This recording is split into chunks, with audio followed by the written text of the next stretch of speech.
مونږ د شعبان په اخرو ورځو کې یو او د رمضان المبارک په درشل کې یو او ډیر ژر به د رحمت میاشتې ته داخل شو ان شاء الله.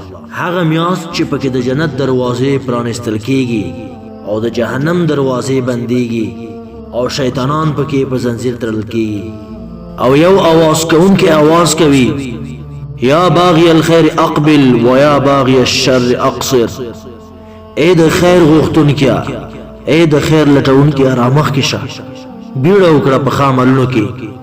و یا باغی الشر اقصر، او اے د شر غوښتونکیا یا د شر اراده لرونکیا بند شه له ګناهونو څخه. او له ټولو څخه ښکلی کتاب په روژه کې چې باید ورسره ډېر مخامخ شو قرآن کریم دی، ځکه چې الله تعالی فرمایي شهر رمضان الذي أنزل فيه القرآن هدى للناس وبينات من الهدى والفرقان.